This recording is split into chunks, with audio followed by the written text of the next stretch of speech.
रज्जो सोनिया और वीर प्रताप की सहायता से उस हवेली की कैद से छुटकर बहुत दूर जा चुकी थी।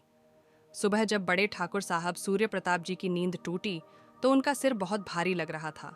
उन्होंने बगल में देखा तो रज्जो कमरे से गायब थी। उन्होंने रज्जो को आवाज़ लगाई लेकिन कोई जवाब नहीं मिला। उन्होंने नौकरों से पूछा लेकिन किसी को पता नहीं था कि रज्जो कहाँ है। बड़े ठाकुर साहब बौखलाए हुए से पूरी हवेली में रज्जो को ढूंढ रहे थे, लेकिन वह मासूम चिड़िया तो सोने के पिंजरे से उड़ चुकी थी। ठाकुर साहब को पता ही नहीं चला कि रज्जो को आसमान खा गया या जमीन निगल गई। वह बहुत बेचैन हो रहे थे। इसके साथ ही उन्हें रज्जो पर बहुत क्रोध भी आ रहा था और वो सोच रहे थे कि एक बार किसी तरह रज्जो उनके हाथ लग जाए तो वो उसकी अक्ल ठिकाने लगा देंगे। लेकिन उन्हें नहीं पता था उनका बेटा वीर प्रताप और उनकी बहू सोनिया उन्हें सबक सिखाने के लिए क्या करने वाले हैं। दिन भर तो ठाकुर साहब बहुत परेशान रहे और रात होते ही उन्हें रज्जो की और भी ज्यादा याद सताने लगी। लेकिन रज्जो तो वहां थी नहीं, इसलिए वो शराब लेकर छत पर जाकर बैठ गए। रात के अंधकार में अचानक उन्हें एक सफेद साया नजर आया, जिसे देखकर वह बुरी तरह चौंक गए। लेकिन वह डरने वालों में से नहीं थे। उन्होंने सोचा कि यह उनका भ्रम होगा। वैसे भी शराब के नशे में इंसान को होश ही कहाँ रहता है। लेकिन अगले ही पल उन्हें किसी स्त्री के रोने की आवाज आने लगी। उस रुदन में इतना दर्द था कि ठाकुर साहब डर गए। उन्होंने चौंक कर आवाज की। दिशा में देखा तो अचानक ही रोने की आवाज आनी बंद हो गई और पायल की छम छम सुनाई देने लगी। वो हिम्मत करके छत के उस अंधेरे कोने की तरफ बढ़ने लगे जहां से आवाज आ रही थी। वहां का दृश्य देखकर उनकी आंखें पथरा गईं। वहां उन्हें सफेद साड़ी पहनी हुई अपनी पूर्व पत्नी बिमला जी दिखाई दी। उन्हें देखते ही उनके हाथों से कांच का गिलास छूटकर गिर पड़ा। उन्हें अपनी आंखों पर यकीन ही नहीं हो रहा था। तभी पीछे से किसी के हंसने की आवाज आई। उन्होंने पलट कर देखा, तब तक अचानक से बिमला जी का साया वहां से गायब हो गया। ठाकुर साहब का पूरा शरीर ठंडा पड़ चुका था। उनका पूरा बदन पसीने से लटपट था। उनका हलक सूखकर कांटा हो गया था। अचानक से उन्होंने नीचे देखा तो वहां पर उनकी पत्नी की पायल गिरी हुई थी। यह सब देखकर उनका दिल दहल गया। वह भूत प्रेत या आत्माओं पर यकीन नहीं करते थे, लेकिन आज उन्होंने खुद अपनी आंखों से यह सब अनुभव किया था। वह वहां से भाग जाना चाहते थे, लेकिन उनके पैर जम से गए थे। वो चल ही नहीं पा रहे थे। तभी वीर प्रताप छत पर आ गया। पिता की ऐसी हालत देखकर उसने पिता को संभाला और नीचे उनके कमरे में ले आया। फिर चिंतित स्वर में पूछने लगा कि पिताजी, आपको क्या हुआ? आप इतना घबरा क्यों रहे हैं? अब सूर्य प्रताप जी क्या बताते? उन्हें पता था कि कोई भी उनकी बात पर यकीन नहीं करेगा, इसलिए उन्होंने कुछ नहीं बताया और खुद को संभालते हुए बोले, मेरी तबीयत ठीक नहीं है, मुझे आराम करने दो। वीर प्रताप मुस्कुराता हुआ वहां से चला गया। अभी ठाकुर साहब नींद की आगोश में डूबते, इसके पहले ही उन्हें फिर से किसी औरत के रोने की आवाज आने लगी। अब तो ठाकुर साहब बहुत ज्यादा डर गए थे। उन्होंने चौंक कर इधर उधर देखा, लेकिन कहीं भी कोई नहीं था। शराब के नशे ने उनके सोचने समझने की शक्ति और भी कम कर दी थी। तभी उन्होंने देखा कि कमरे में बिमला जी खड़ी हैं। उनकी आंखें लाल थीं और उनकी आंखों से आंसू बह रहे थे।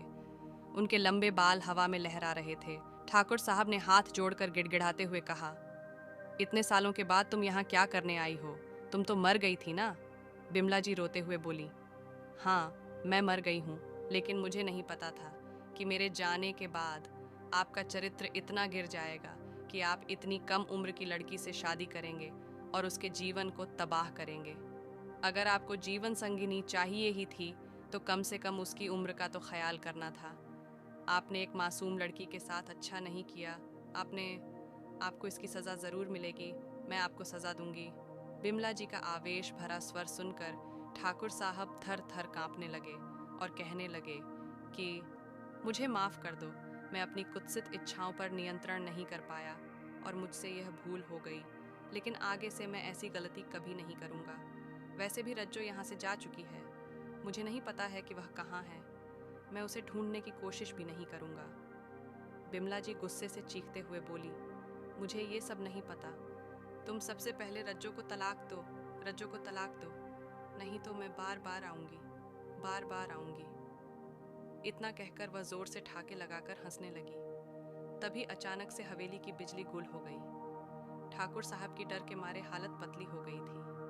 वह घबराकर नौकरों को आवाज़ लगाने लगे। नौकर जल्दी से उनके कमरे की तरफ भागे। तब तक बिजली आ गई, लेकिन ठाकुर साहब ने देखा कि कमरे में कोई नहीं था। वो इतना तो समझ चुके थे कि यह कोई सपना नहीं था, लेकिन यह हकीकत तो उनकी कल्पना से भी परे थी। फिर भी वह बहुत डर गए थे और रज्जो को तलाक देने का मन बना चुके थे, लेकिन उन्हें तो पता ही नहीं था कि रज्जो कहाँ है। रात भर डर के मारे वो सो नहीं पाए। सुबह सवेरे उन्होंने अपने बेटे वीर प्रताप को बुलाया और कहने लगे कि बेटा, तुम्हें तो पता ही है कि रज्जो हवेली से गायब हो गई है। मुझे एहसास हो रहा है कि मैंने उसके साथ बहुत गलत किया।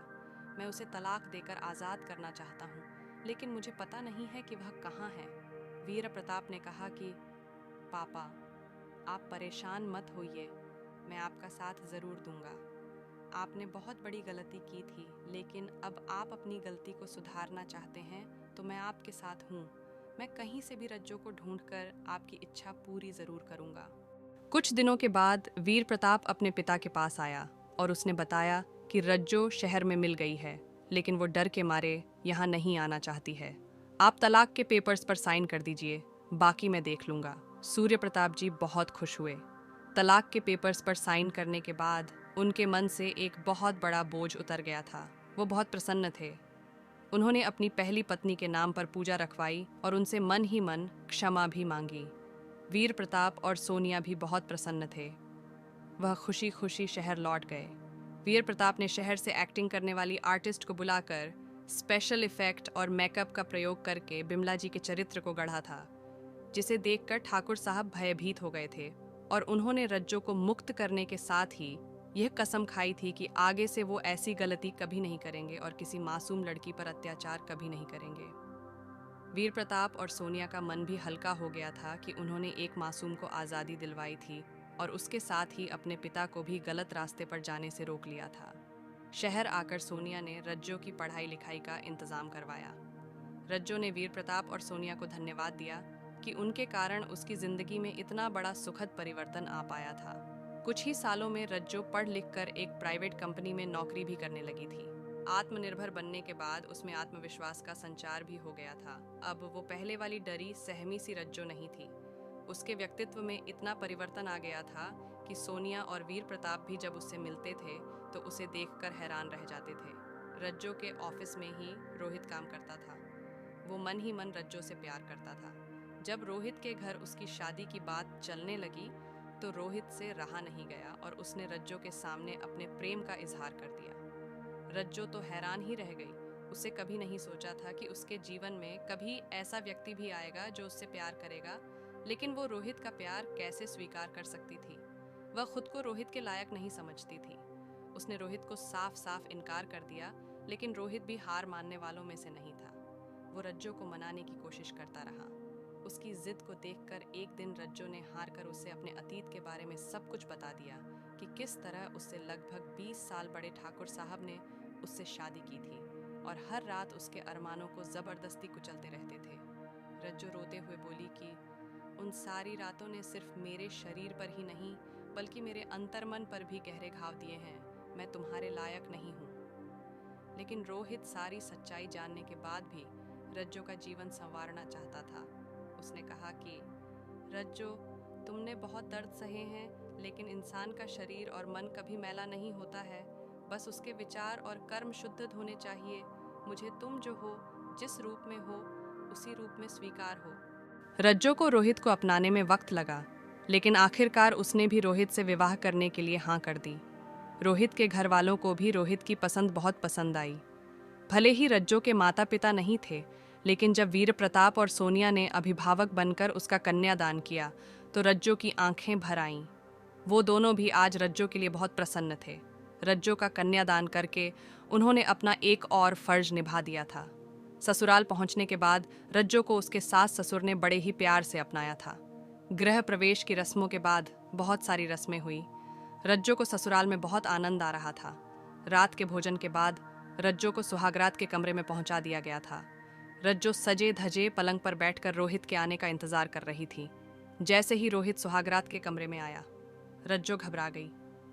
वैसे तो वह दिल से उसे अपना पति मान चुकी थी, लेकिन उसके मन में अनजाना सा डर था। रोहित हसरत भरी नजरों से दुल्हन को देखते हुए आगे बढ़ा और उसने पत्नी को अपनी बाहों में भर लिया। और उसे कुछ इस तरह अपने अंक में समेट लिया मानो वो दुनिया की हर मुसीबत से उसे बचा लेगा। उसका प्यार भरा स्पर्श पाते ही रज्जो के मन की सारी घबराहट छू हो गई और उसके अंतर मन में प्रेम प्रवाहित होने लगा। आज उसे यह छुअन बहुत सुखद लग रही थी। रात गहरी होती गई और रज्जो और रोहित प्रेम और समर्पण की एक नई कहानी लिख चुके थे। सुबह का सूरज रज्जो के जीवन में उम्मीद की एक नई रोशनी भर गया था। वह जीवन भर सोनिया और वीर प्रताप की आभारी रहेगी, जिनके प्रयासों के कारण आज उसे एक नई जिंदगी मिल पाई थी। तो दोस्तों, आपको यह कहानी कैसी लगी? कमेंट करके ज़रूर बताइएगा और हमारी लिखी हुई और नई कहानियों के लिए सेंटिमेंटल सागास चैनल को सब्सक्राइब ज़रूर कर लीजिएगा। धन्यवाद।